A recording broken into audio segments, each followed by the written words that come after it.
Welcome back to Spiro Avenue. It's March Madness week, which is like grab your alcohol, grab your benzo, grab your blunt, or whatever it is that you need to settle down, maybe a little bit of all of the above. It's a nerve-wracking time for me.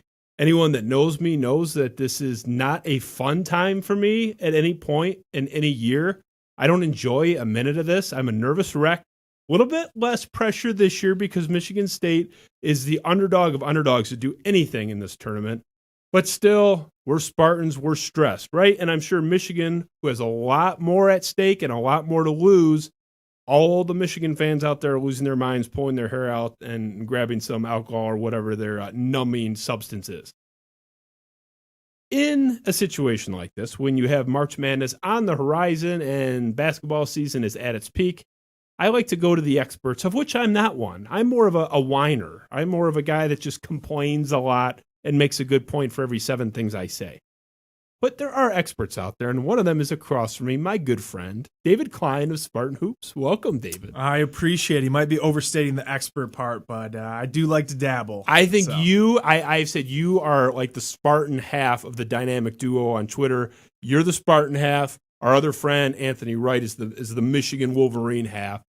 Don't sell yourself short. Spartan Hoops, you guys, I'm a VIP member of you guys, big fan of yours, been a fan from day one. Since before you launched, I've been a fan of yours personally.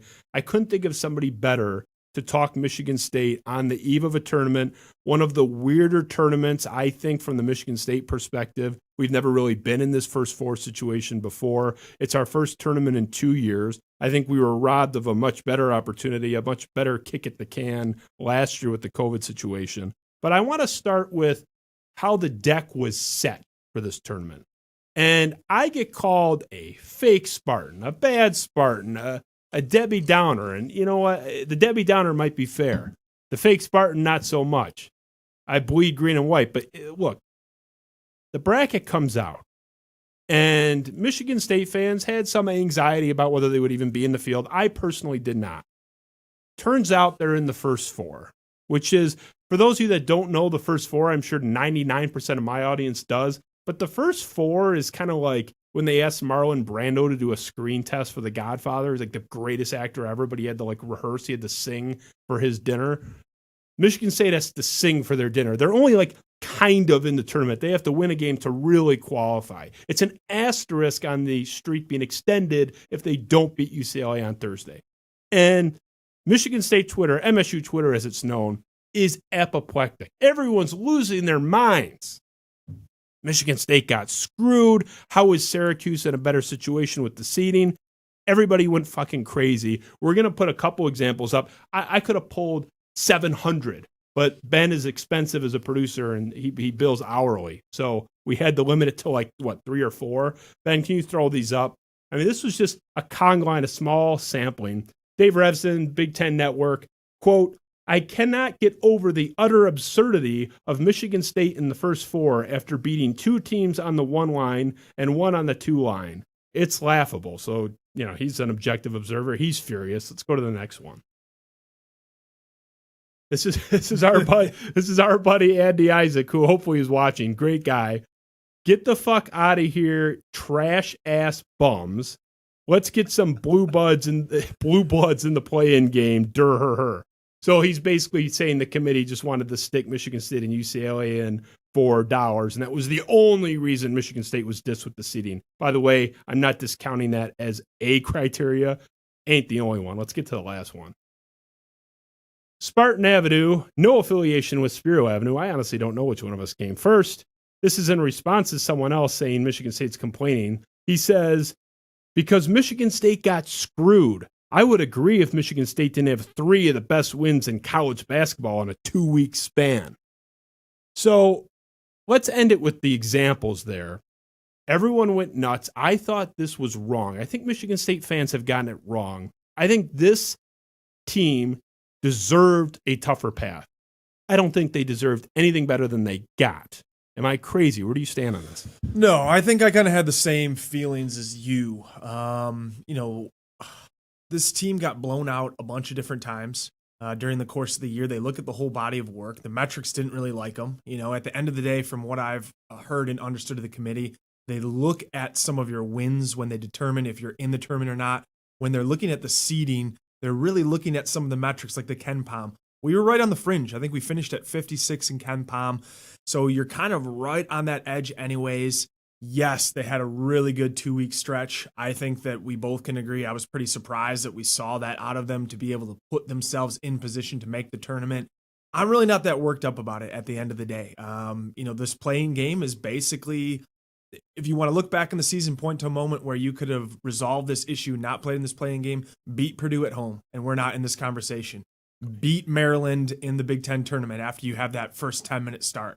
They had many opportunities during the course of the season. I think it is pretty tremendous what the kids were able to do down the stretch to be able to overcome this, knowing that your back's against the wall, knowing that you're going to be the ones to break the streak. Really got to credit Aaron Henry from kind of just putting this team on his back and willing them forward to this spot. But I'm not going to get too worked up one way or the other. At the end of the day, if they beat UCLA, I think I like the draw with BYU better than I would. I think it's San Diego State over that Syracuse got.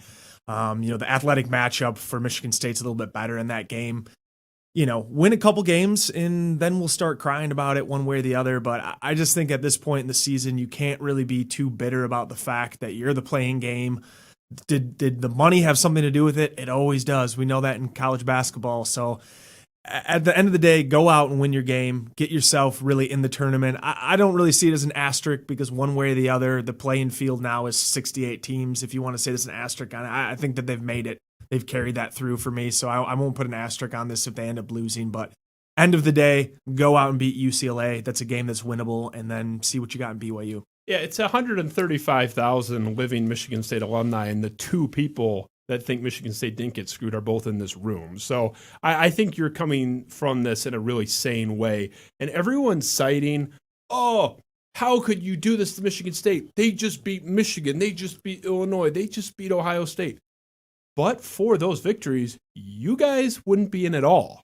So I get it. Yeah, those were great wins. Thank goodness for them, but for them, even if you take away any one of those, with the fact that they were in the first four, if you lose any of those upset victories, and they were all in the moment pretty surprising, they're gone. They're not even in this situation. So I get citing those things. So those are the reasons you're in at all.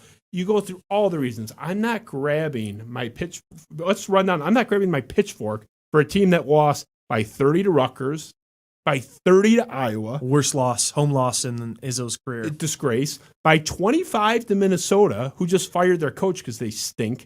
Lost by 19 to Michigan. Lost by 18 to Maryland. And then tack on 2 more double-digit losses to Purdue and Maryland again. So, look, I'm happy they're in. I was rooting for them to be in. I think the Michigan State fan base, whom I'm a part of, whom I love dearly, I think they need to calm down and just be happy. You're right. It's not really an asterisk, but man, they were close to missing it entirely. When you're in that first four, you just barely by the skin of your teeth made it. And I don't feel sorry for them. My stance on this, though, I will say this, and this has been my caveat from the beginning. They did deserve a better seed than Syracuse. I think they deserved a better situation than Syracuse, although you said the matchups might favor Michigan State anyway. So I think it can be both.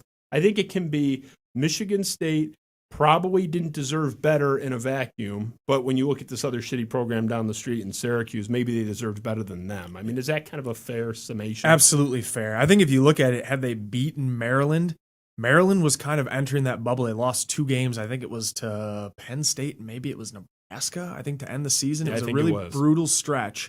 And so they kind of got bubbly a little bit too. Had they beaten him, do they move to that 10-seed line? And then they have to see UConn, who's kind of playing a little bit hot. Got a really good point guard again, and maybe is a team that, could make a run. And then you see Alabama second.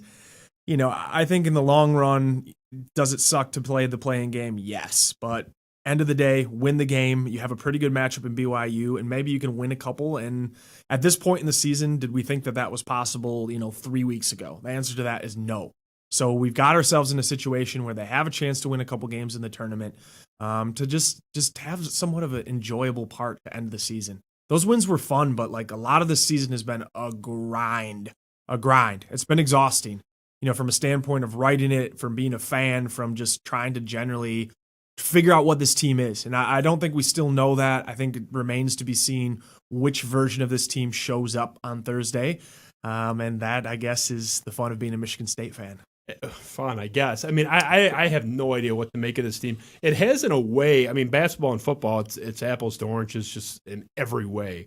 But there are some similarities to the football team where it's like you're either stunned because they win a game that no one thought they could win, Michigan, Northwestern for the football team, and the list does end there, or they get just their doors blown off. I mean, the fact that this team has beaten 2 1 seeds and a 2 seed, and none of those games were fluky. I mean, they won those 3. They asserted their will, but yet has 5 or 6 losses by 25 plus. It's a confounding team. The one thing I'll say, looking at them versus 2011, which I consider the other biggest disappointing year in the Izzo era, just personally, in terms of underachieving, that 2011 team, preseason number 2, I think this team was, 6 or something? That team legitimately underachieved. They tanked. Darrell Summers just gave up on basketball and life that senior year. I don't know what was going on between his years. This team just isn't that good, is my takeaway. If they play perfect, if everything goes well, they can do good things, but they have zero margin for error. Do you think they've underachieved, or are they just, this is kind of what they are, a fringe tournament team? Oh, man, that's a great question. The issue that I have is it took 75% of the season for the staff to play the right rotation, the right guys in the right spots. So how can we know what exactly this team would have been had we had maybe a little bit more of an extended non-conference, had we had a little bit more of an offseason? I know everybody went through the same things, but you're replacing a generational point guard and a guy who's as important on the defensive end, and Xavier Tillman, as Cassius Winston was on the offensive end.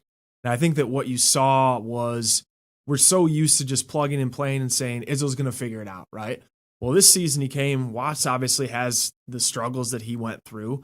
And had he played well throughout the season, I think the rest of the pieces would have fallen into place. And that wasn't the case. The center rotation was an absolute disaster for long, long stretches this year. I still am a little bit frustrated personally with Marcus Bingham's playing time. To me, he's 20 or 25 minutes, chalk it in. I mean, all the metrics love him. I just think that when I go back and rewatch the film, he makes such an impact. His length is unbelievable. He's starting to rebound better. Does he need to add another 20 pounds on his body? Yeah, but he's starting to become a threat on that dunker spot offensively. He's really starting to put it together and blossom into the player that we thought he could be. And yet, he plays 24 minutes against Michigan and dominates that game, in my opinion, when I went back and watched.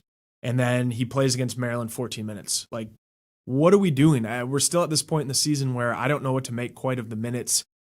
Gabe Brown is in the same boat for me. Josh Langford has really struggled down the stretch.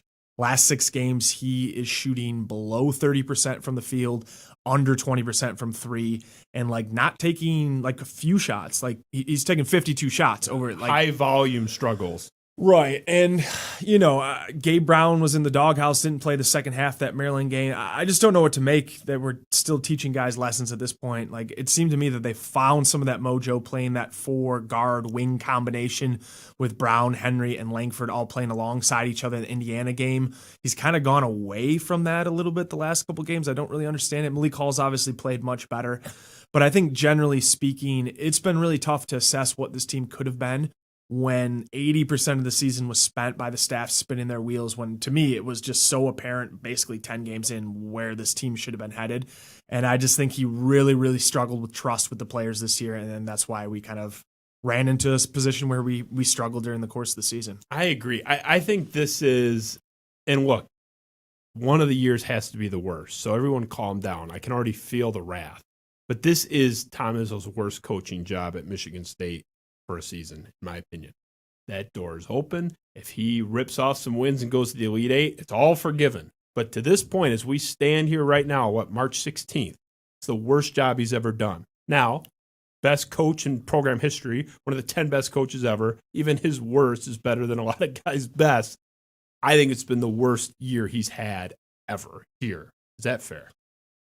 I think that it's been a real struggle. I think personnel-wise, it's been a tough year for him, just trying to find, the point guard and center rotation. In college basketball, you build your team up the middle. It's the 2 most important positions. I think it's a little different in the NBA, the wing more oriented that way. But college basketball, it starts with the 1 and 5. He didn't ever trust or feel confident with anybody until this latter part of the season.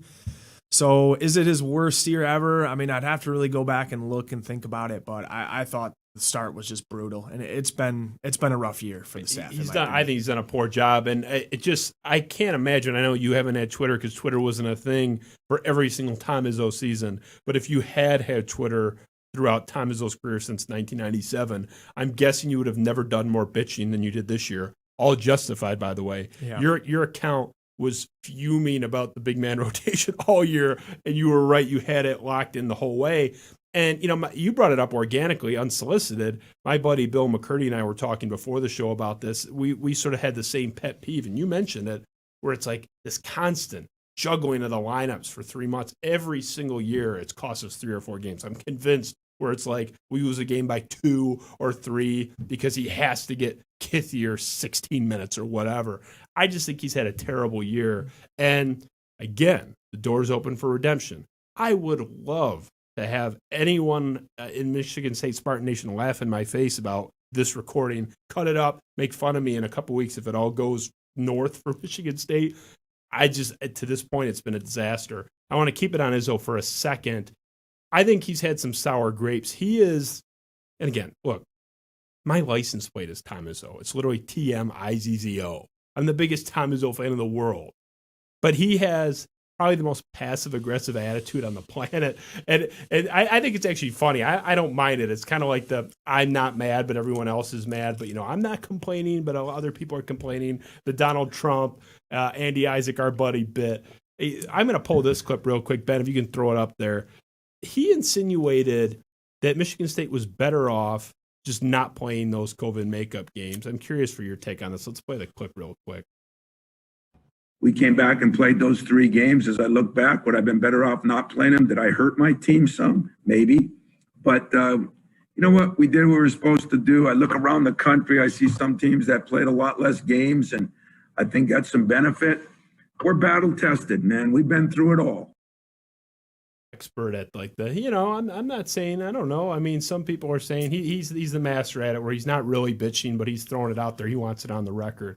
Where do you stand on this? Do you think they hurt themselves by playing? Should they have just sort of sat him out? I think that what you can say is coming off that break, having practiced maybe like a day or 2, and then playing 3 games in 6 days, 2 of which are on the road. He's got a little bit of a point there. Dylan Burkhardt of Hoops kind of brought this up and said, well, if they didn't play these games, then they wouldn't have essentially, qualified enough, in the metric system to be able to maybe have made the tournament.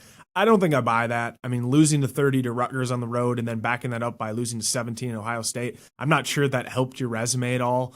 I think that maybe they could have given a break and did what Michigan did, where you maybe put a pause and you get a week worth of practice and you reschedule it. I mean, but you look at the way that the schedule ended for them, and it was just game after game after game. I mean, they just came down the stretch. So was there really room to be able to do that? I don't know the answer to that. They kind of got the COVID bug a little bit late in the season, and I think just generally speaking, they probably had to do what they had to do, but I'm not too worked up one way or the other about it. I get some coaches ended up, ducking some games, whether right or wrong. I think that shot was actually at Syracuse, not at Michigan. I know a lot of Michigan fans took, offense to it, but I think Syracuse didn't reschedule the FSU game, which would maybe have given another loss and bounced them from the tournament.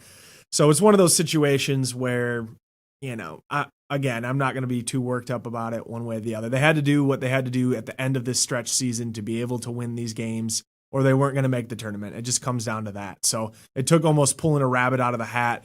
If you want to point to, this guy still has the chops to be able to do this job, I think you just look at the last 2 weeks and you said he squeezed every drop out of this roster in a must-win situation over and over again against 3 top 5 teams in the country, teams that have really, really still looked good down the stretch. And that's really the enigma of Michigan State this year. They're good enough to beat anyone, and they're good enough to get blown out by an average team, and that's the year we have. And that's why we call it the weirdest, most infuriating season in Michigan State basketball history, at least in my lifetime. As backing up, it was 100% about Syracuse. I saw the Michigan fans getting mad about that too. He's clearly talking about the slight of the seeding in that, and if you watch the whole clip, which we didn't play, but the whole interview, he's talking about the unfavorability of the first 4. The whole context is, why are we in the first 4 versus someone else who's not? It had nothing to do with Michigan. Michigan was not going to be in the first 4 no matter what they did or how many games they played. But, of course, everyone's a sensitive crybaby. Welcome to 2021. So let's transition to UCLA. Not everyone watches this live. As we sit here now, we're 2 days away. A lot of people are going to watch this tomorrow. It'll be tomorrow. What are your feelings on this, other than the fact you're going to need caffeine to get through it? 10 o'clock tip Eastern time. How do you feel? They're 2-point dogs, Michigan State. UCLA is a 2-point favorite right now. The line's moved up and down right now. 2-point favorites. Where do you stand on this game?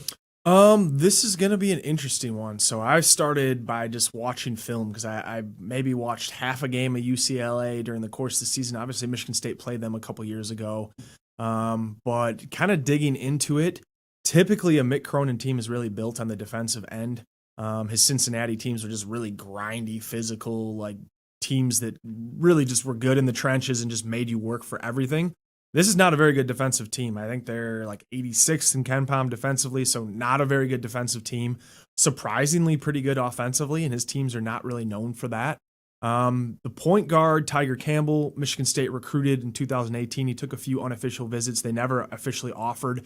I watched him. If you're looking for maybe what a floor for AJ Hoggard is coming into this game, and I always try to maybe do some comparisons, I think Tiger Campbell's a pretty good one. He's a 10-point per game. His assist to turnover ratio is really good. I think 5.3 to like around 2. So he's a guy that takes care of the ball, really fundamental. He's only 5'11", and I don't think he quite has the size or athleticism or strength as AJ Hoggard does. But he's a guy that doesn't really shoot the three well. He's under 25% from his career, but he's made a living running the team, organizing the offense, and being able to get into the lane and kind of finding a way to score. So if you're looking for what can AJ Hoggard maybe develop into, I really think that floor when he reaches his upperclassman years is that. So if you want to take maybe a peek into the future when you're watching this game, that's kind of an interesting angle to do it. I really like the 3 wings that this team has. I think that they have 3 guys that can score at 3 levels, and Michigan State's going to have to work a little bit on the defensive end. Jules Bernard's a lefty. All 3 guys are 6'6", so 6'6", 210. I think that the one guy's like 220. They kind of play like an undersized power forward that can shoot it. But Jules Bernard's a sweet lefty shooter, can score at all 3 levels. Johnny Juzang's the transfer from Kentucky. He's the guy that's probably going to get the most name recognition just because he came from a big program. I think Jules Bernard is the better scorer out of the 2 of them, to be honest with you. He shoots better from deep, but he's above 40%. He's a guy that just looks comfortable. He's kind of laterally, quick, twitchy, and he's a guy that I think Michigan State's going to really have to lock down. And then the third part of that wing trio is Jaime Jaquez. Yeah, he's a Mexican-American guy. Love his game. If you're looking for what maybe Joey Hauser could evolve into, this is an interesting guy too. Shoots the 3 pretty well. I think it's right around 38%. Energy guy, a little undersized again in that power forward spot, but he does everything. He's a cutter. He's a diver. He's a guy that mixes it in the glass. He can take it off the bounce. Again, just the 3-wing combination that UCLA has is very interesting. Couple guys that come off the bench that shoot. And then the center spot's really kind of like I would say like a face-up 4 more than a true center. It's not a traditional back-to-the-basket type guy. They don't really have one of those. They've had a couple guys. One guy got injured. I think his name's Chris Smith, 6'9" forward. He was a senior. He got injured like 8 games into the season. Another guy, Jalen Hill, 6'10". He left the program, I want to say, in January. So they've lost some depth up the front court. They actually have a freshman who was recruited by Illinois. His name's Mac Antonin. He's a top 50 guy, 6'9", again, 220. He's basically a high school, senior. They brought him in a year early. I think his first game was February 6th, I want to say. So he's a guy that just immediately he's played 10 games. He's kind of the backup big. So generally speaking, like not very strong up the 1 and the 5. So I think that's advantage Michigan State there. But 3 guys that can all score from either deep or into the paint from the wings. And I think actually probably a little bit better offensive team by the metrics for sure. But just generally speaking, I think they have more scoring punch than Michigan State does. Well, first of all, you're scaring the shit out of me. Yeah. They sound, because I mean, you actually get into this stuff. MSU Twitter, like me, who just like Google's box scores, like, oh, they don't look that good. But your takeaway is they're a solid team. And I think the fact that they're a favorite in this game, at least as we stand right now, speaks to that a little bit. I don't know if you're withholding this until your subscribers get it. Like, do you have a feel though? Like, do they win? Does Does Michigan State? I never pull make up? predictions on that, so I'm not holding anything back in that regard. If they can stop the pick and roll action, because that's really what UCLA runs. What they do is they kind of raise the defense. They spread it out on the perimeter. They usually have 2 shooters that are sitting in the corners or maybe even a little higher on the extended free throw line. What they do is they drag their big man from the top, and he sets a screen shade one way or the other kind of at the top of the key, and they let Tiger Campbell make the decision. So he's coming off the ball screen. Sometimes he gets into the paint, sometimes he doesn't. But really what they do is they raise the defense so there's not much help side on the backside. They roll the big man, and then really the corner guy is left with the decision. Does he have to slide over and help on that and leave open the corner shooter? And they got 40% shooters, I think they have 4 guys that shoot above 35%. So they got a lot of shooting on the team. And you have to make the decision. So I think really the key for Michigan State, if you can individually stop that roll man, and again, Marcus Bingham is the perfect guy. His length is really bothersome, particularly if you're trying to throw it over the top of the defense. If they can stop that action and make them just allow the guys to stay at home on the wings and make them try to beat you with the point guard and center, they're going to win the game. But if they get loose and it's an action where maybe we saw a little bit with Northwestern where they kind of backdoor cut us and they played on these high pick and rolls and they kind of opened up the middle of the defense and really kind of just slashed us, if that happens, then I'm a little bit concerned. I'm very curious. I think the first 4 minutes, 8 minutes, to seeing how they handle that action, which they just run over and over again. It's really simple. There's nothing much to it. They just have the right personnel for it. And I think he really plays to their strengths. Honestly, when I was watching it, I just thought to myself, why doesn't Michigan State do something like this? A simple pick and roll action with Bingham or the center. You surround it with a bunch of shooters on the floor, and then you evolve the offense from there. I just think he's smart in the way that he organized and structured the offense for the personnel that he has. And so it'll be interesting. If Michigan State can stop that, I feel pretty good about it. If it's the first 8 minutes and they're getting looks in the corner and the roll man is working and he's getting some easy buckets, I think we're going to have to be a little bit worried about it. I think that's all fair.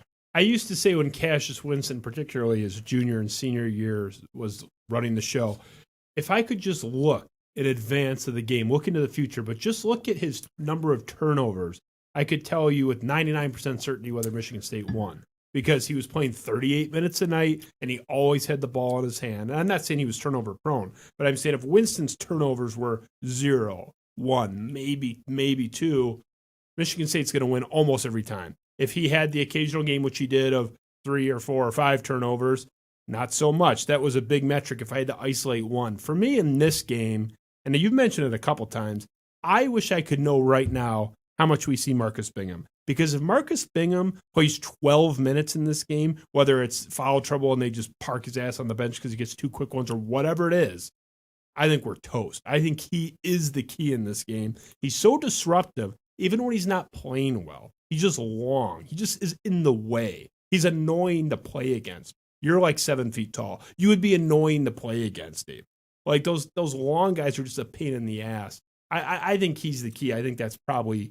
obviously, 100% if Aaron Henry goes off for 40, all bets are off. Yeah. But absent of that, Bingham, they need him to play and play well. That's my takeaway. I would agree with that. And I guess the comfort, because I maybe scared the fan base a little bit with this one, but I would say the comfort is I don't think that there's a guy that can really contain Aaron Henry on the other side.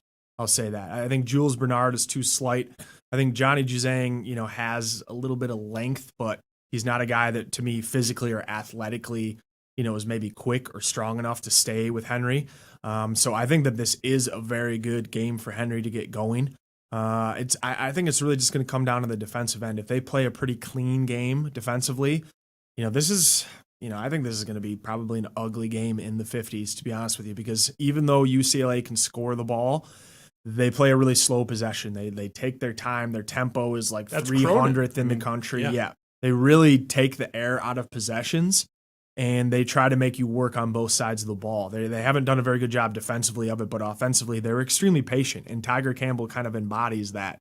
So the pace is going to be slower. This is probably going to be a reasonably ugly half-court game, and you need your best players to play best. And if Aaron Henry, has an efficient game, and he's, I can't remember what the stat is, if he scores 16 points or more, what Michigan State did, but I want to say that it was like 1 loss in the season when he had that many points, something like that. So he's a guy that when it goes well for him, it starts going well for the rest of the offense, and they got to lean on him. Your stars got to come to play in March, and for me, he's the guy clearly for Michigan State. Yeah, this will be interesting to see what he does. I mean, he's in those blowout losses. He tended to be like 3 for 16 from the field. Like when he tanks, the team just tanks. I mean, they don't typically overcome Aaron Henry's stinker. So that I think he's the other key too as well. So let's say green and white glasses on. They get past UCLA by the grace of God, by the grace of their superiority, whatever it is. Yep. They get by them. You seem to like the draw. What is the ceiling for this Michigan State team? We agree in a vacuum they can beat anybody. I don't think either of us think they can win 7 games. Yeah. Oh, man.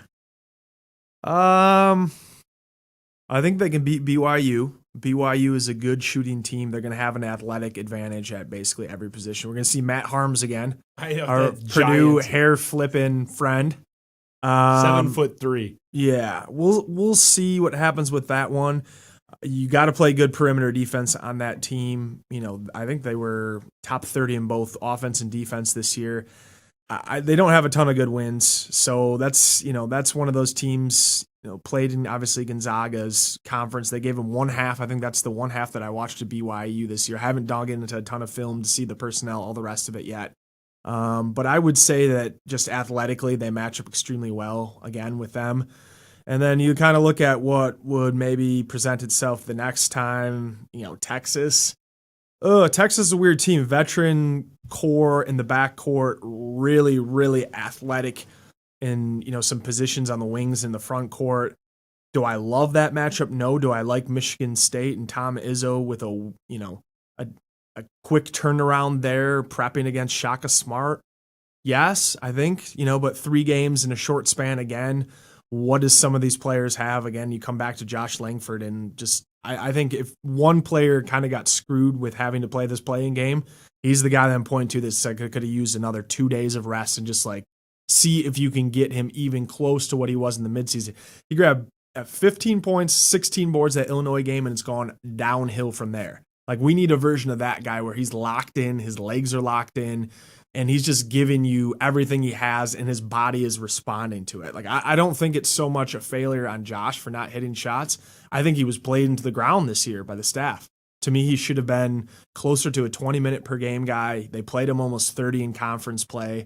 They just asked too much of him, in my opinion. And Gabe Brown is a more efficient scorer on all 3 levels. I understand that maybe he can't create that mid-range jumper. That's not a good shot for Josh. I mean, we've seen it over and over again. It's nice when he hits that. It's an inefficient shot. It has been for the whole season. So, for me, I just would have liked to see a little bit more balance struck between those two. And, we're at the point in the season where there's no way he's not going to play 30 minutes this game. So it is what it is. And we just have to see how well rested he looks, because if he doesn't, and then he plays and he's been struggling defensively. Again, I'm not sure who he guards, to be honest with you, of those wings that we discussed a moment ago. I'm not really sure there's a great matchup for him out there. If he's struggling, the staff has got to take him out, and they haven't shown the willingness to do it this season, and that is also a little bit of a concern to me. And to throw that on the pile of this is Izzo's worst coaching job. Langford's minutes have been completely mismanaged all season long. It's been, and unlike Cassius Winston, who was run into the ground, this program lost a national title because Cassius Winston didn't have a backup point guard and had absolutely nothing left in the Final Four. The guy was cooked, and I don't blame him. Langford, you mentioned it. They had Gabe Brown, a totally viable option to eat into. I'm not saying cut Langford's minutes in half, but shave off 5 or 7 minutes a game and kick him to Gabe Brown. I think that was totally mismanaged. But your takeaway seems to be this is an Elite 8 ceiling, Sweet 16 ceiling. I'm talking ceiling. It's not your prediction. Ceiling. Yeah. They're firing on all cylinders. They're ceiling. I mean, if they make the second weekend, I'm feeling pretty good about how that happened. From where we came in the beginning of the season to here, if you make the second weekend, I think we should all be celebrating. Final Four is a pipe dream, right? No chance. I just don't see it. I mean, they would have to go on an epically hot run to be able to do it. Yeah. That all the pieces would have to be clicking at the same time. You give me that version of Rocket Watts in the rematch of Michigan game. Yeah, okay. Maybe we can talk about that, but are we going to get that guy? I think we've seen during the course of it, he's obviously had a lot of struggles, particularly, just in his own head. It was great to see him play a game like that in such a big spot His mom came to see him play for the first time, obviously emotional. You saw that picture with him and Izzo. Was that a turning point in maybe their relationship and what his future is at Michigan State? I really think so. But it remains to be seen how the rest of the season looks for and kind of, can he use it to spring himself into a better offseason?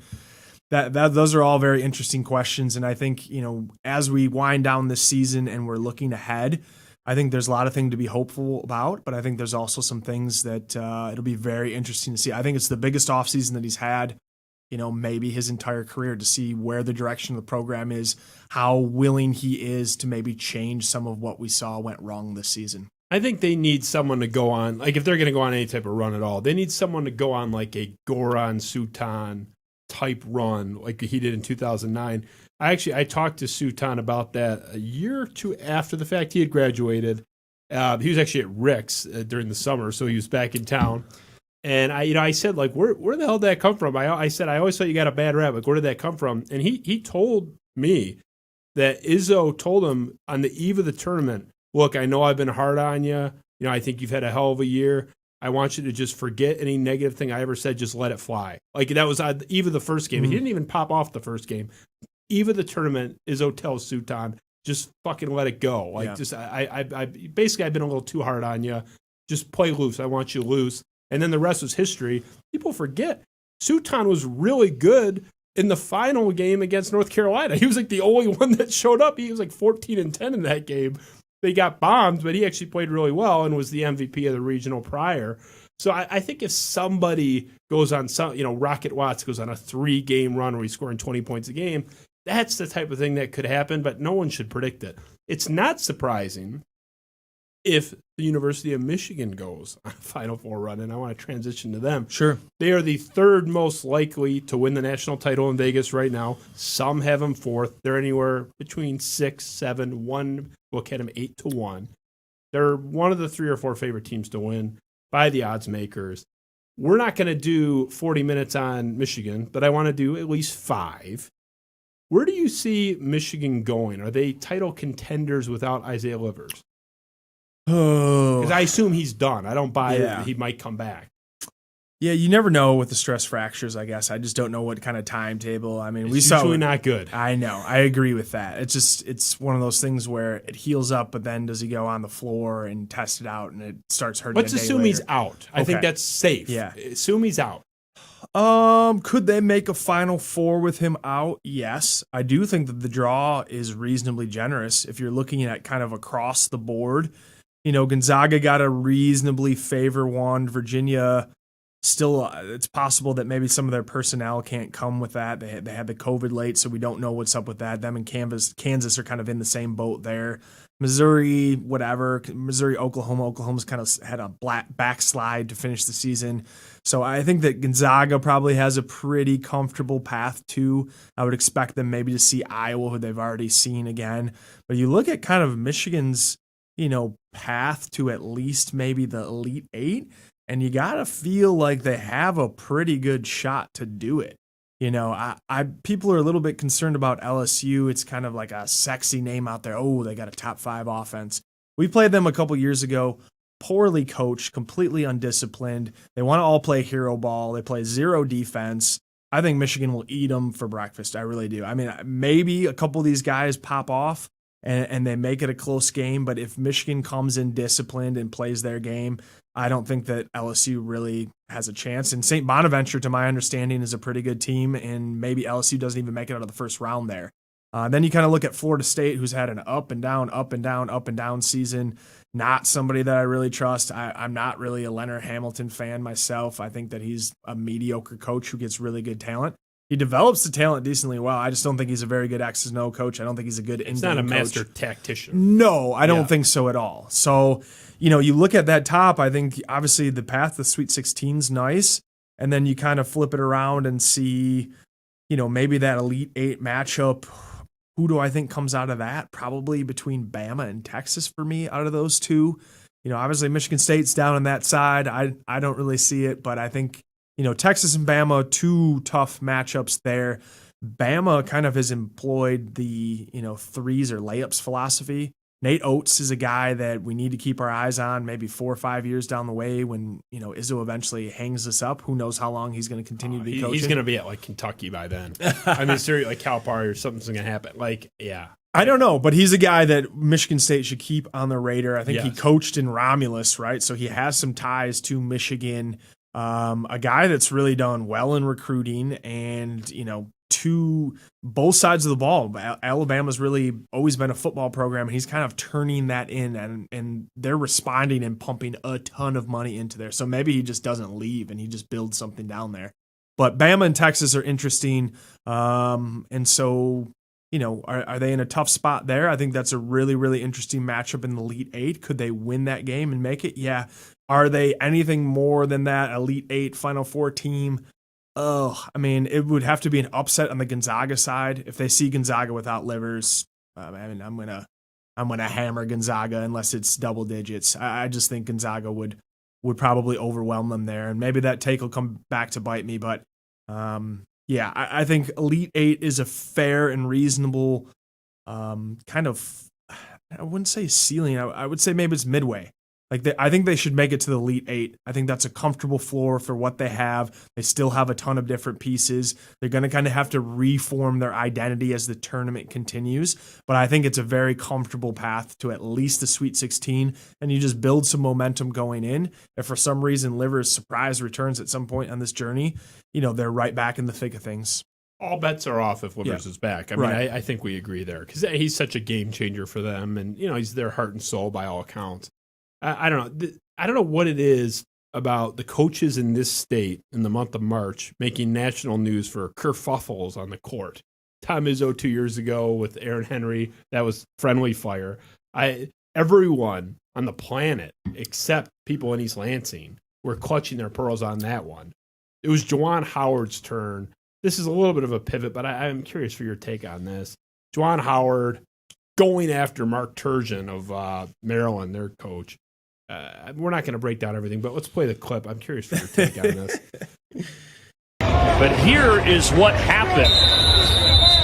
You see Juwan Howard starting to yell out something at the other side, and then there was some jawing back and forth between he and Mark Turgeon. Look at this. I mean, it got really testy, Sean. It did, and the officials did a good job of stepping in before what was a bad situation could have gotten progressively worse. And now, what is always a tough job if you're an official, especially at this level. I mean, we'll throw up the Izzo interaction for the viewing audience from 2 years ago just in the background. But look, this is the perfect example of everybody's got to be such a goddamn hypocrite. Always. And I get called a fake Spartan because I call out Michigan State when it's warranted. I get called a homer if I call out Michigan when it's warranted. I had absolutely no issue with Tom Izzo's thing 2 years ago. You know who else didn't? The supposed victim, Aaron Henry, who loves Izzo and said it was just two guys at a competitive moment. And all the Michigan fans and other people around the country were just aghast at the horror and the unprofessionalism of Tom Izzo. And 2 years later, their coach has to be physically restrained, which Tom Izzo, Cassius Winston came between Izzo and Henry to calm it down. So he didn't have to physically restrain Tom Izzo. Do I think Juwan Howard was really running up to him to beat some ass? No, I don't. But the fact is, Turgeon was squaring up on him for sure. I put my money on Howard for that one. But it's just so funny that 2 years ago, everybody, Tom Izzo's an angry midget. That Michigan fans call him the angry midget. That's their term for him. And it's just 2 years later, their guy has to be physically restrained, which I would argue is much worse. It's not a guy yelling at his own guy, fired up. It's like you're charging the guy in an aggressive manner. The legal definition of assault and unwanted lunging, batteries, touching, assaults, going towards somebody. It's a legal definition of assault. And I don't think any of this is a big deal. And I'm consistent on this. I didn't think Tom Izzo's thing was a big deal. And I don't think Juwan Howard's thing is a big deal. It's guys puffing out their chest. You play pickup basketball, from my understanding. Haven't you ever gotten in someone's face at the Y with no intention of actually hitting them, and vice versa? I'm not saying it's good, but it's just not that big of a deal. And all the Michigan State fans had their turn to clutch their pearls. 2 years ago it was Michigan. What did you make of that Juwan Howard thing? Am I crazy? It's just not No. that big of a deal to me. No, nothing burger on both ends. I mean, I thought it was funny with the Tom Izzo thing. That was just like a Tuesday night in the Big Ten for us, and the national audience got to see it, and they said, it was all this, there's no place for this anymore in college basketball. I wasn't even surprised. You had to basically just like, like people are taking offense to this. You nailed it, because Yeah. I didn't know. I saw it live, and I was like, Right. oh, Izzo's pissed. Yeah. I didn't realize until like 3 hours after the game, because I had logged off, that it was like a big deal. It was a huge story. I they just didn't blew even up. know. I was like, oh, wait, what happened? Did I miss something? Yeah, and Izzo's always said that Aaron Henry and his parents handled it, like champs, and we've seen the evolution of what Aaron Henry became. I think he had a press conference, I don't know how many weeks ago, a week or two ago, where he just basically said, Izzo's always been on me because he wants me to be a better basketball player, but what he's made me is a better man. And, it's not for everybody. It isn't. Coming under here and playing for him, it's not for everybody. But if you go through the gauntlet, you go through the fire, 9 times out of 10, you come out with a really, really good relationship with coach.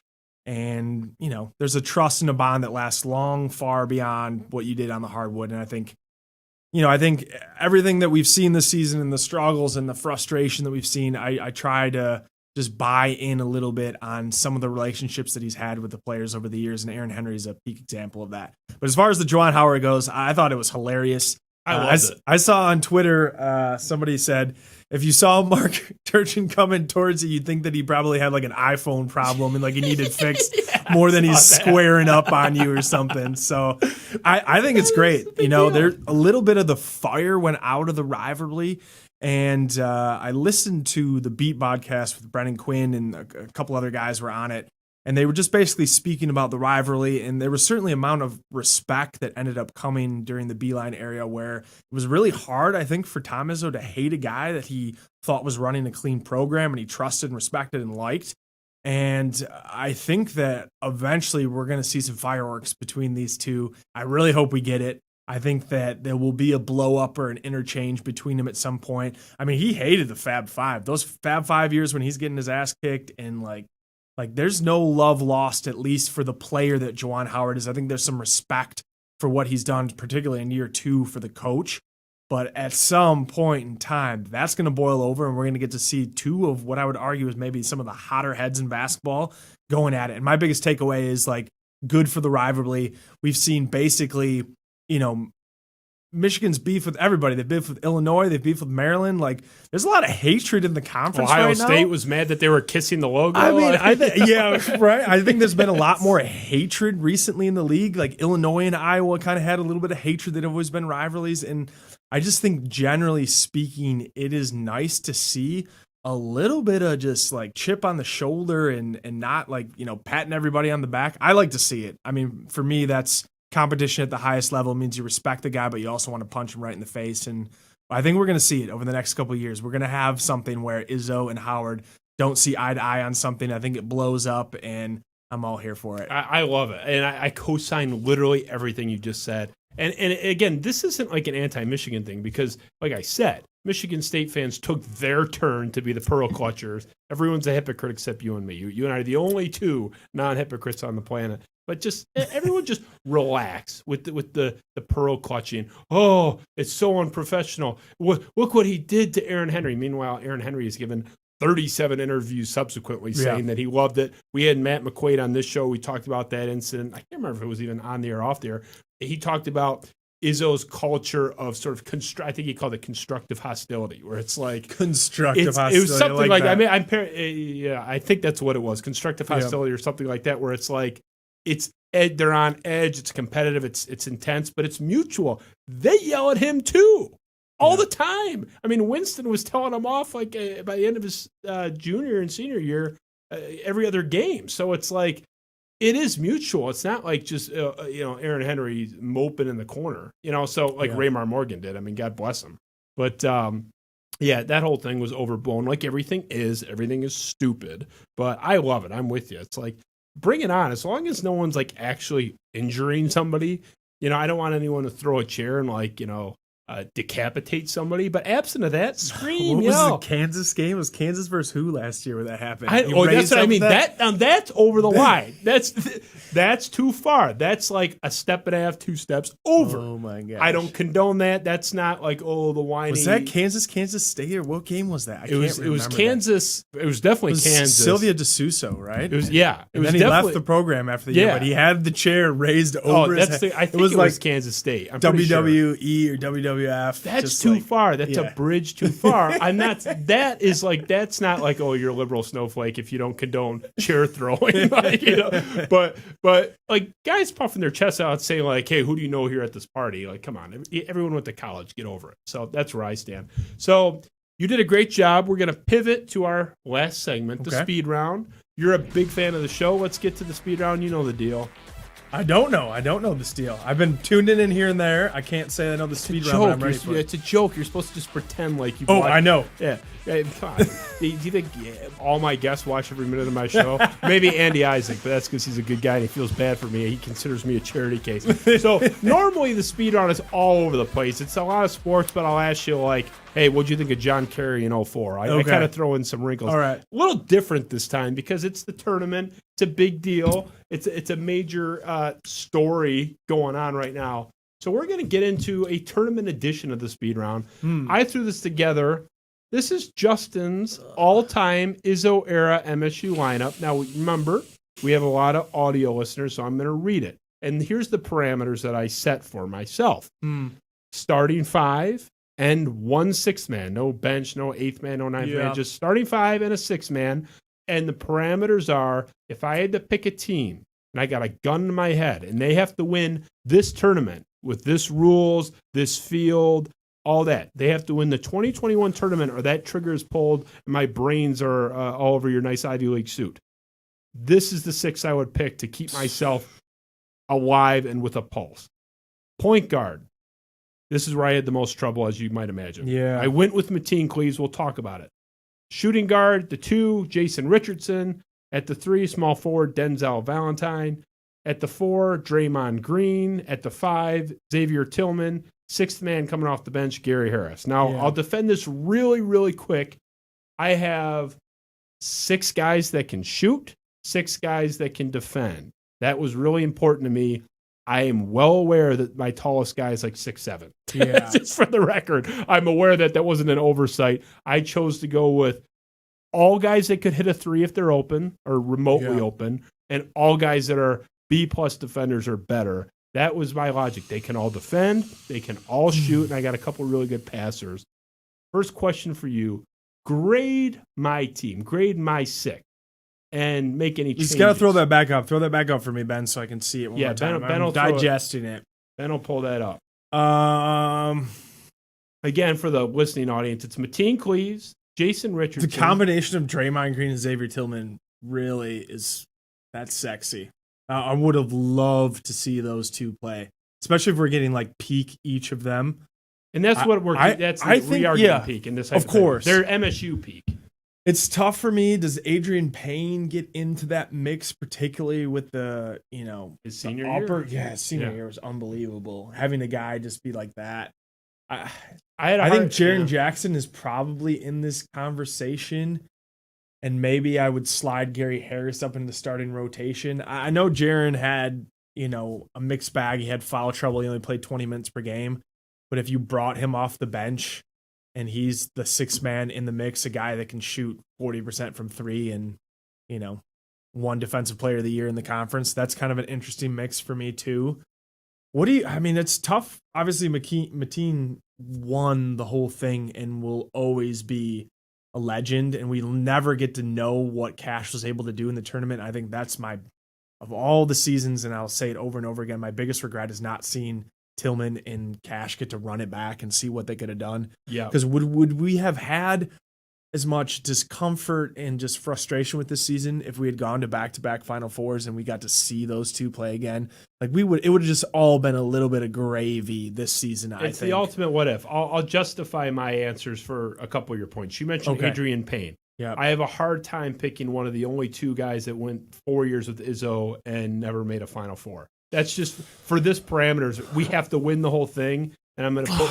I'm not saying that's the only reason Well, I the disqualify. UConn year was his junior year. Was that right, or is it senior? That was his senior year. That was their senior Appling. That was their last chance to. It was get Appling, Payne, Nope. Dawson, Harris was a sophomore. Yep.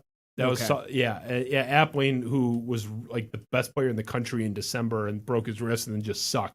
But I left Payne out because it's like, look, we're trying to win a national title. I like Payne. It's like he was a close cut, but it's like, Tillman, I think, is just a better player. And look, I'd like to have a couple extra inches, but look, Tillman could shut down anybody. I mean, he was in Luka Garza's face. That guy's, 6'11", 7 feet tall. I can lose it. Yeah. You got to give up something. There's no perfect dream team with this scenario. And the other snub would be Cassius Winston. Look, at the end of the day, Mateen Cleave's better defender. And this is a team that does not need Cassius Winston to carry him. This is a team that just needs to play to their potential. Mateen Cleaves is going to get in your fucking face if you're slacking. Yeah. Cassius Winston didn't really show much of that. Winston is better if he had a lesser, if you have a worse supporting cast, I'd rather have Cassius because he's more likely to carry a team. But a team that just needs someone to keep everyone in line and not fucking around, Mateen is the pick there, in my opinion.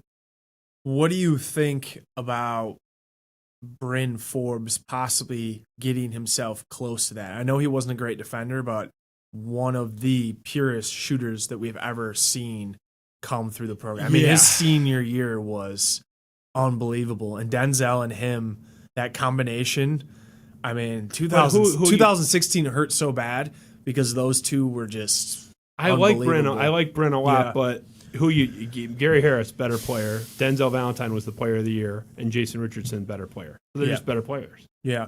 I mean, what did Jay Rich shoot from deep? You'd have to tickle my brain on that. I don't know. I don't know off the top of my head. But what did he play? I mean, he played more of like a small forward, power forward position. Yeah, he was. I know you slid him up just for purpose. He was a swing of man. He was dunking. Yeah. I mean, he was a drive. He could shoot a little bit, but I like my team. All right, you're giving it a B+. I would give it a B+. Yep. What changes are you making, Winston? I would have to look at the numbers for Jason. I think that would be. What about Cleves and Winston though? Let's just leave it there with Cleves and Winston. Who do you take at point guard? It's got to be one or the other. No one's picking, Tum there. I mean, if you have, like you said, the rest of the supporting cast, you're probably taking Mateen, but that's right. So you love my team team. for that. You love my team. Most of it. I would say there's like one position maybe I'd consider training out. I like my brother had Adrian Payne as his center for the record, but I mean, I'm a Tillman slappy, so I miss him so much this year. It's unbelievable. You and I both love Tillman. We'll get to the next one. Just for the record, Go ahead. Jason Richardson shot 38% for his college career. From three? From three. Field. From three. Oh, okay. Wow. From from the field. From the field, he was 50.3 for his career. Yeah, I was gonna say because he was driving all the time. So that's a good point. I didn't know that he shot that high, and so now maybe I would bump you up to an A-. Yeah, I mean I think that's probably a pretty good. I like my collection roster. of it. That team would win the national title like literally every year. That's why there's 20. That team is stacked. So all right, here we go. Next one. Your favorite March Madness moment. There have been some great ones. We threw one. You up have there. the picture right up there. We have the picture of the Corey Lucius shot, which is why I am married to my wife. We have told that story many times. And there's a painting on the wall now of that moment. Yeah. I mean, in terms of just single moments, that's probably got to be the one. But, I mean, there's just been so many good moments over the year. I would choose that one. I think that shot. I mean, just what it meant to get to that spot, all the rest of it. I'm a huge Draymond Green fan. To see him advance too again. Yeah. That's the moment for me. Probably. That's mine too. Yeah. I didn't pick the picture, but Ben nailed it. Yeah. On the yin to the yang, the flip side, your least favorite, and this is a little bit more competitive for me. I have like 5 or 6, but this is your round, not mine. Did you have to put Middle Tennessee State? I mean, that has to be up there. I mean, I went to the Syracuse game and just frustratingly watched this team continue to jack threes and not find a way to get into the paint and score. The rotation was not good. I don't know. 2016, I think, was the most disappointing as a Michigan State fan because of the fact that I thought they had the goods to make a Final Four run at least. That was a tough season for 2018 with the Syracuse and everything. The ESPN OTL report comes out. I don't think that team was really ever the same after that, to be honest with you. Killed them. Yeah, so I would probably lean 2016, but from a personal standpoint, going to that Syracuse game, I wanted to stab my eyes out, and I just the sense of dread that I felt when I'm just hit 1-3 and it changes the game, just hit 1-3, it changes the game, and this team could just not find a way to hit 1-3. I don't know. I'm going to get in trouble with a lot of people with that game because I am one of the only people that defended the Ben Carter thing. Not saying I loved it, but the team had 37 wide open shots and didn't make anything. And it's if you make if you shoot 21% from three on wide open looks, you win that game by 7. So it's you can kill the coach all you want. The guys didn't make shots and they got good looks. So I'm not going to kill Tom Izzo for the team repeatedly getting wide open threes and not making anything. But that's where I stood. I went on such a rant about that Ben Carter sent me a direct message on Twitter thanking me for defending him. So I was mad. I was like, come on, you guys are blaming Izzo. It's I would have liked to see Jackson more too. To me, the worst moment was in the same run as the best moment in 2010. You have the high of the Corey Lucius buzzer beater to send you to the Sweet 16. That was obviously the highest of the high, but then you fast forward. Obviously, Lucas had gone down, Kalen Lucas, in that game. But this team was robbed of a national title as far as I'm concerned, or at least a fair chance at it. The Gordon Hayward no call fouling Draymond Green against Butler in the Final Four, which is just objectively insane. I mean, the evidence is clear. He didn't block the shot. And the shot fell 2 feet in front of Draymond Green when he took a 20-footer. So either you think Draymond Green is disabled, or he was fouled. I mean, there's no he didn't miss the shot. Come on, what are you doing? That was a terrible one. It was clearly a foul. Yeah. And if that foul is called, they're down 1. He just has to split to tie the game.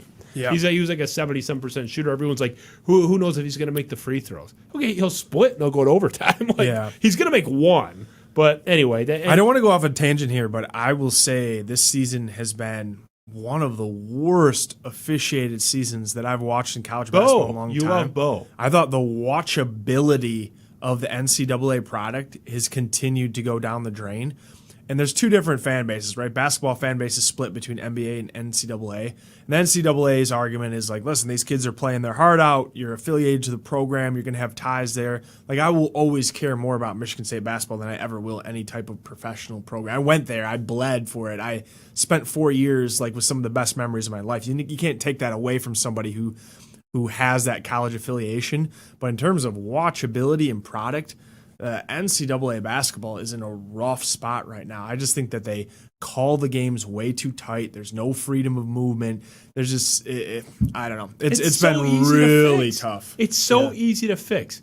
Tell the refs, get the fouls down. That's the end of the meeting. Yeah. Call them in. I want the fouls down. See ya. It's a 4-second meeting that could completely fix the college game in terms of the product watchability. I'm with you. They pick something every year to change and make more foul calls out of it. It happens it's you can't put no hand checking. Yeah. Change that. The charge call, there's something every year that they change to incorporate more fouls into the game, and it's become, for the average fan, somebody who's not just tuning in for March Madness, it's a really hard product to watch, and I would like them to get that a little bit more under control because I obviously just a crazed maniac about it. Well, and it goes beyond just the watchability of the product. It's actually affecting the integrity of the game, especially with the 5 foul rule. If you want to call it this way, you got to change it to 6. Change it to 6. It's an easy solution. You had 5 fouls when the game was called looser.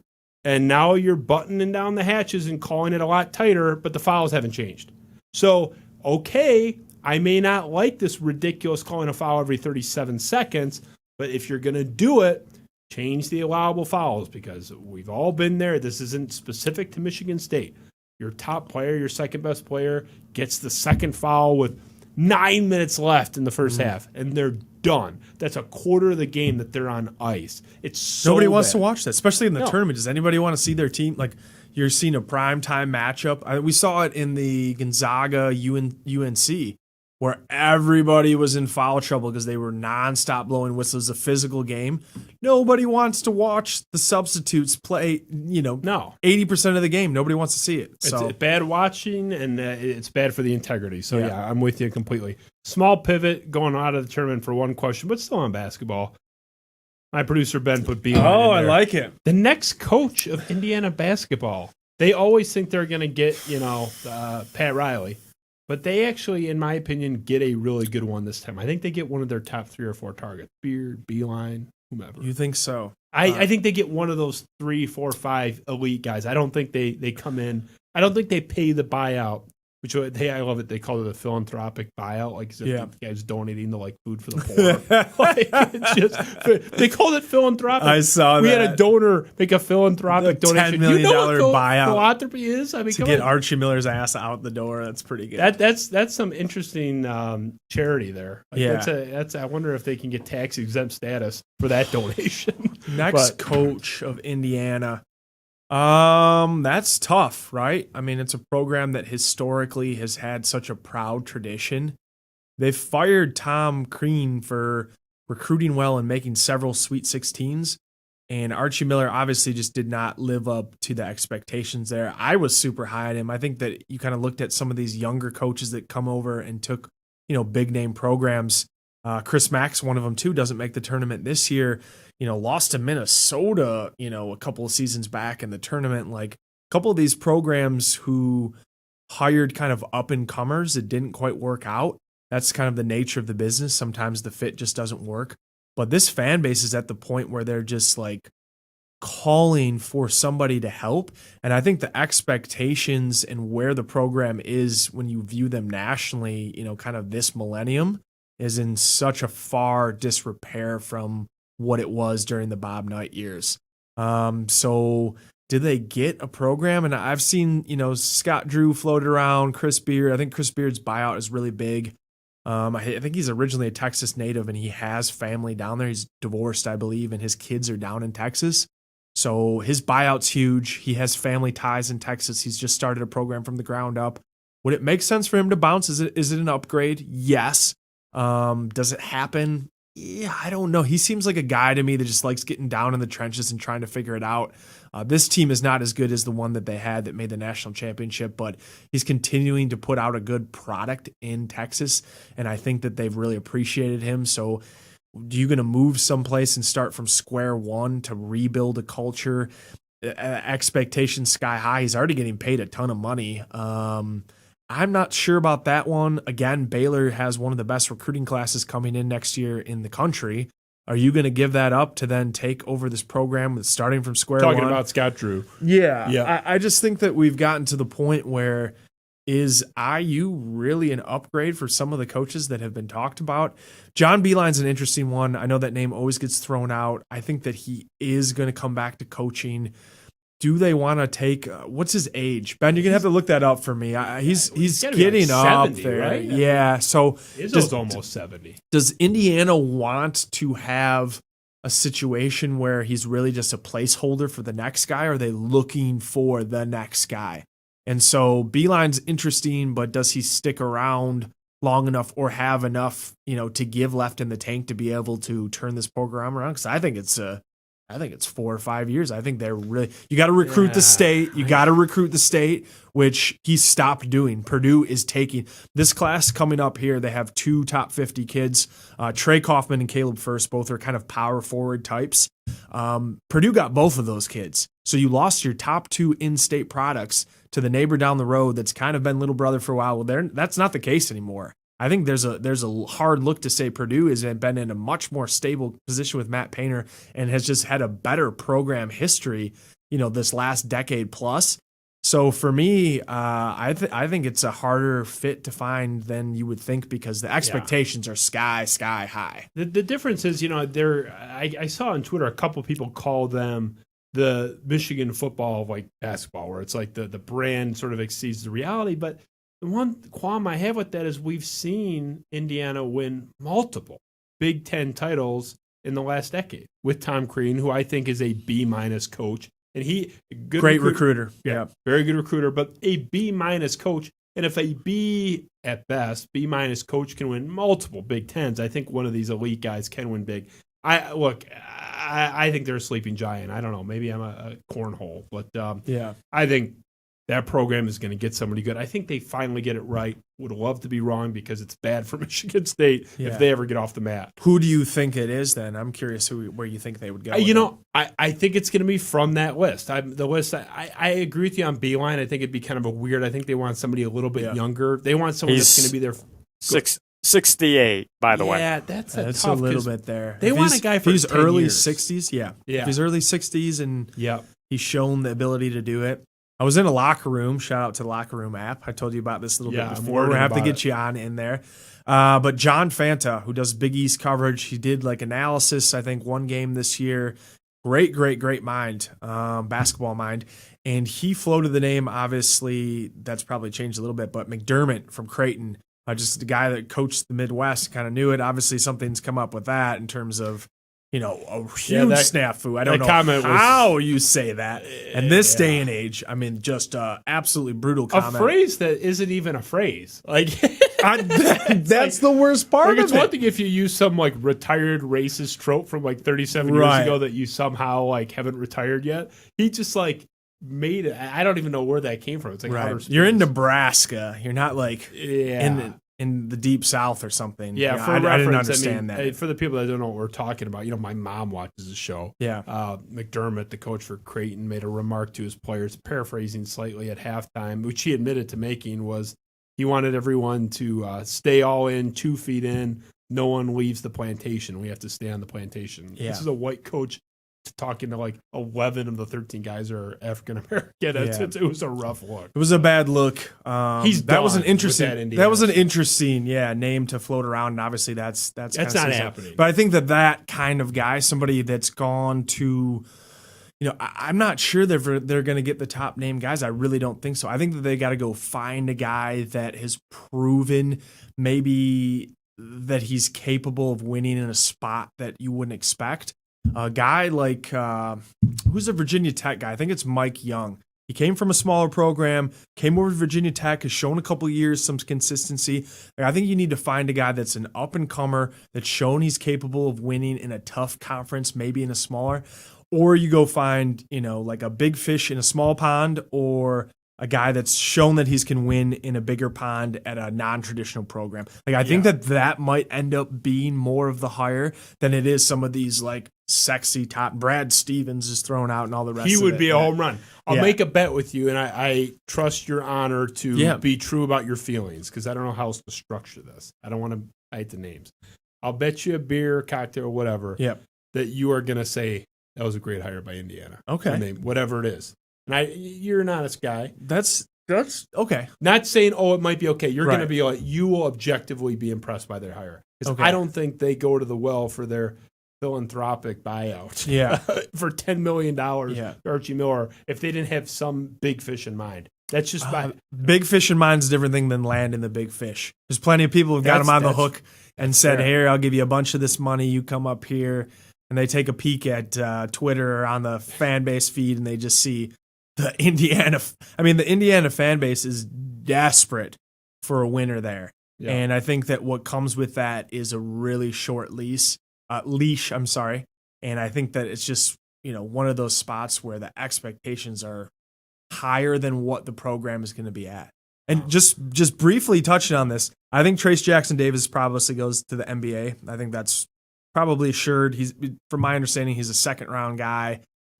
You, as a Michigan State coaching staff, have got to kick the tires on that guy. No, you've been talking to your partner. That's soldier talking now. You recruited him. By all means, we're probably the second fiddle in that recruitment.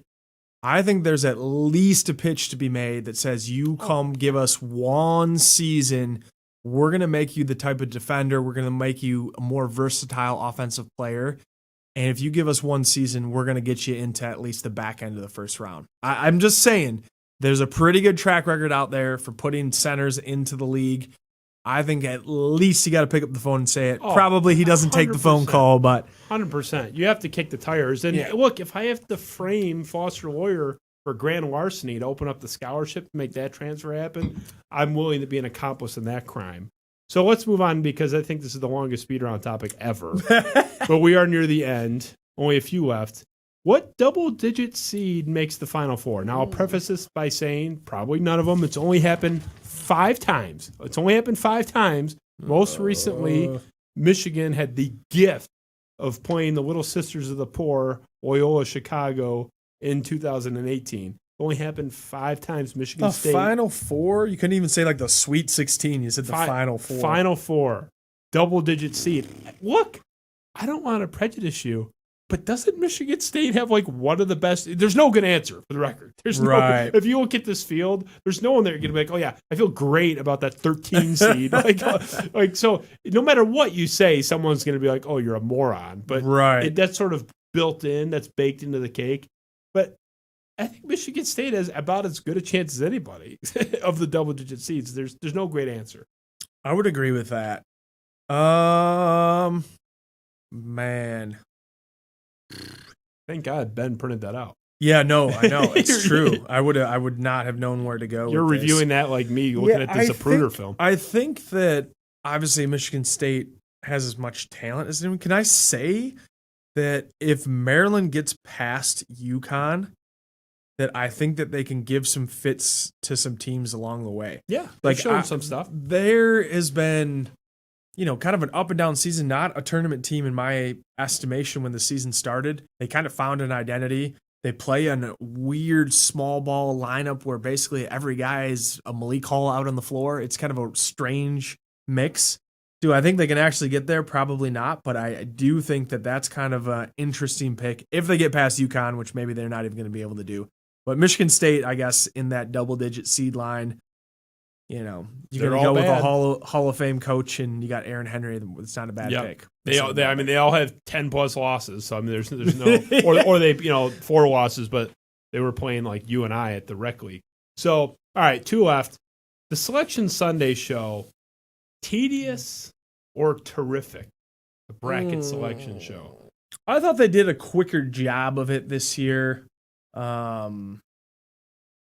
I like the CBS selection show. Is it CBS the one who ends up eventually having Chuck and all those guys come on? It's the NBA guys that do it. Isn't it TBS? I know. Is it maybe it's TBS. That's right. Or that's TNT right. Or whatever the fuck. Yeah. They're all like 3 of them own. Like, I think it was fair today. I think they've done it slower over the year where they draw the whole thing and they talk about each side of the region. Yes. They've definitely changed the format now where they're releasing it and you got a commercial kind of in between. But I think there's still excitement there. I can tell you, I was like holding on to my butt cheeks at the end of that. We're getting down to the last bracket, the last section, and you're just like, are they going to leave us out this year? Like, I stay off there was a Twitter. thought that came in the back of my head for sure. I stay off Twitter in the same way I stay off Twitter for the NFL draft because it constantly gets spoiled. I love the drama of like the name flipping over and it's like, to play the Gales from Iona or whatever the fuck. Yeah. I think it's great. I do too. So you and I agree on almost everything. What? It was like 20, 25 minutes, right? And the drama of the flipping and all the rest of it. It wasn't bad. I got to get your buddy Solj in here because he disagrees with me on everything. So you and I agree too much. He'll yell at me for an hour. Last but not least, who wins it all? We've talked about Michigan and Michigan State for an hour. I don't think we're picking them. Who does win it all? It's the Zags for me this year. Finally. You think they finally get it done? Yeah, First I think that's undefeated over the team hump. Since Indiana. I was kind of just looking across the board. I think that if Livers does not return, favorable matchup if Michigan or Texas or Alabama comes out of the East region there. Man, it's hard for me because there's just so much chalk. It's Illinois got the worst. We didn't talk about this, but Illinois got the worst draw of the 1 seed. I can't believe that. Their reward for the Big Ten championship was just getting screwed. Loyola Chicago is a top 10 KenPom team. They could potentially see them or a Georgia Tech team that's athletic and is on a hot streak, won the ACC tournament. So your second round matchup is one of 2, like decently, maybe the best matchup they see outside of probably North Carolina.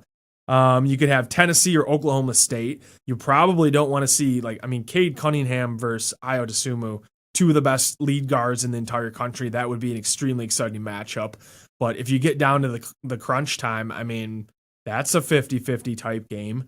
The bottom of the bracket isn't as tough. West Virginia's kind of looming there. Houston's in that mix. But I thought, as far as draws go, Illinois really, got screwed on this one. The committee does not care about that Big Ten title game, and we saw it in 2016 when Michigan State got screwed. Yeah. Where winning the Big Ten title meant absolutely nothing. Yeah.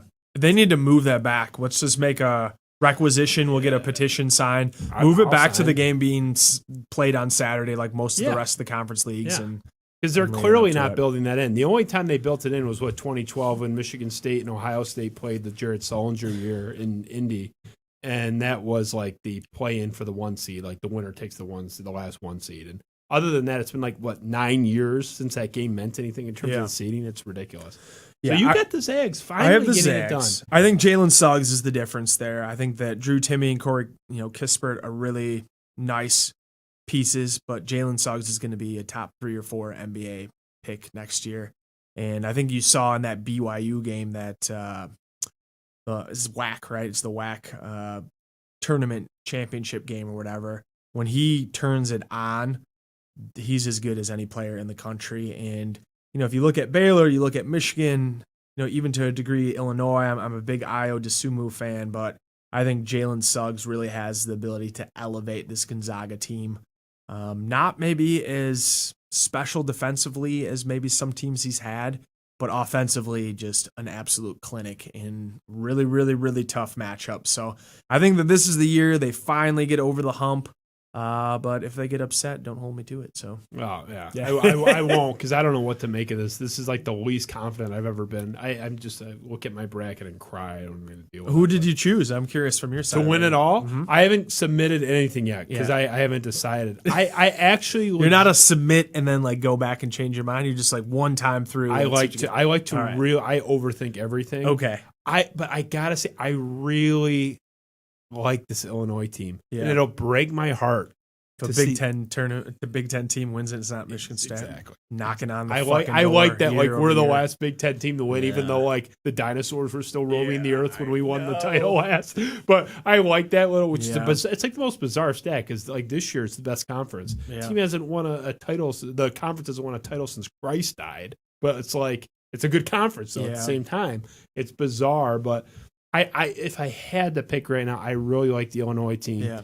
Gonzaga, I would say if they had Michigan or Gonzaga's draw, I would be right there with you. It's the toughest draw. You're absolutely but the right. draw is brutal. It is. And a rematch with Baylor, this is one of the few years where I'm just kind of rooting. Obviously not Michigan. I hope there's not chalk on that side of it, but the rest of it, I hope there's chalk from Gonzaga, Baylor, Illinois. I would love to see an Illinois Baylor rematch after they kind of they took them to school at that point. And I think this is a completely different Illinois team at this point. So it'll be fascinating to see because I just think that the first weekend, all these lines are going to be set and all the Vegas lines are going to dramatically change after we kind of see. I just don't think we're going to know in terms of upsets one way or the other, but I think that covering spreads and just the way that these lines coming out is going to be fascinating in a year that, it was really hard. There's not a ton of crossover between a lot of these mid-majors and some of these. They just haven't played these caliber teams.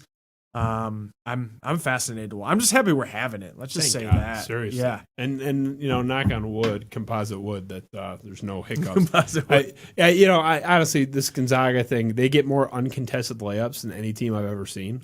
But they also play a lot of shitty teams. They have a couple good wins on their resume. There's no question. I mean, it was Iowa. They hammer. They beat Kansas this year. Yeah, and that win didn't seem great midseason. Then it started to look better and better. It's the season went on, but they're certainly not a bad pick, and they're the chalk in Vegas. So I had a blast with you, man. David Klein coming back. It was great to have you. I appreciate it. You're the man. I was glad to do it. And once the season ends, whatever it may be, I think that this is going to be the most interesting offseason, as I said, for Michigan State basketball we've seen in a long time. There's going to be attrition. Yes. We've seen now that they're going to dip a toe into the transfer market, which I'm so happy. I wasn't sure if it was going to happen. They have been rumored now at least for 3 or 4 guys that I've seen where they're having some mutual interest. So I think that Tom Izzo has realized that he needs to revamp the roster, and it's going to be the Wild West. I think the immediate eligibility is going to be granted for 1 year, and this will be the most flooded transfer market we've ever seen. And building a team and rounding a team out through this is going to be very interesting. I hope he does a good job. You better take advantage of that if you're Michigan State, because you mentioned it. That transfer portal, it's like the population of Guyana. Like, it's extensive. It's going to be crazy. So if you're going to sit this one out, PSU's entire starting 5 is basically in it. And there's several good guys that I would. We Myron could be the Jones, Michigan State Nittany Lions if we wanted. Just take the whole lineup. Hey, but if you don't get these guys, guess who is? Yeah, all the teams you got to beat. Yeah. So if you sit this one out, or if you get the 44th player on the list of 50, and that's all you do, it ain't going to cut it, because all the teams that are sort of next to you, just below you, just above you, they're going to be adding those guys. And there's some good guys. That point guard, that little 5'9" guy. Tyson Walker. I think. Walker. From Northeastern. Yeah, the guy won the Defensive Player of the Year in his conference, and he puts up 19 points a game. He can jack it up, and he can play both ways. I mean, he's smaller than my producer, but he can play. Yeah. So you better start making some moves, or you're going to have some problems. I am buying up all of the Max Christie stock. Yep. You should do it. I'm jacked on board too. Yeah, I'm I know on the board. you too. I'm on the hype. He's more mature than me, and he's like 17 years old. Yep. The guy's got an old soul. But I'd love to have you back when all the dust settles. Mid-season, mid-off-season. Yep. We got to set the table. I might beg for you to come back. Before that, if this team goes on a miracle Final Four run, if this team goes on a run and they make it into the second weekend and they win a game or two, then we can reconvene on that. I would be shocked. I will come in here. I think color my hair purple, and we can do it. Well, yeah, we'll get really crazy in here. But it was a pleasure to have you. Second appearance. I think you are the best in your lane. I think you're the best at what you do with Michigan State. You and Ant Wright, just in general with college basketball, my 2 favorite guys to follow. Everyone should follow you. Highly recommend your VIP membership at SpartanHoops.com. Appreciate that. I'm an early supporter of that. You came in early. $4 a month. That's not too much to have. Cost of a cup of coffee. Best buy in town, and the coverage is just insane. I learned things I didn't even think about with basketball, and the way you break it down, you just do a great job. I want to thank Ben, the great and powerful Oz on the other side of the wall. Came in with a couple assists today. Thanks, Ben. Yeah, he kind of held your hand. I mean, it was nice. Yeah, he got me the bracket too. Yeah, the bracket printed out. You didn't even have to ask. Beeline's age. He was on the money there. Ben, great job by you. Our graphic design guy, Eric Williamson, who is no relation to Zion, is sitting on his couch right now in his boxers watching the show. So thank you to Eric for all that you do, and thank you to our audience. We're back. We're I guess in a good mood. I'll let you know in 2 days how I feel. And I will be either recapping the worst Tom Izzo season ever, or celebrating and getting the green paint on next time I talk to you. I don't know where it's going to go. It's a binary choice. It's going one way or the other. I'll either be thrilled, or I'll be throwing dirt on the grave of the worst season in Michigan State history in my life. That's where it's at. Spiro Avenue Show, Justin Spiro, David Klein of SpartanHoops.com. Got to follow him on Twitter. Got to go to his website. Seriously, $4 a month. Like, come on. You're an idiot for charging that little. You could charge $400. I might have to kill somebody, but I'd pay it to read your content. You're the man. I loved having you. Again, Ben, great job by you. No flubs today, Ben, by either of us. Neither one of us fucked up. But I did make one mistake, and I did not mention our sponsor, Ben. And we want to thank them on our way out the door. The Smuggler's Son. Smuggler's Son is the finest wine. And this is a great family, the Kipper family, Farmington Hills, Michigan originally. They have this winery out in Napa. Check them out, virgilsvineyard.com. The Smuggler's Son wine is my favorite wine. It's the best wine in the world. There it is. And we still have that little 10% discount. Look, this is like a $45 bottle of wine that should be $200. It's fantastic. I drink way too much of it.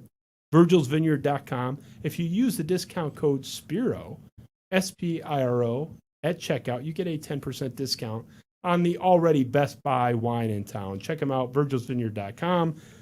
Hey, David, good luck Thursday. Let's grab a cocktail. Yeah, definitely. I'm taking off you. Friday. I mean, I think that goes without saying. So, I'm not, if my coworkers are listening, but if I happen to come down with, rabies or something, pray for me and my family. So anyway, it's been a pleasure. Go green. Go white. Justin Spiro, Spiro Avenue. We'll see you later this week. Thanks.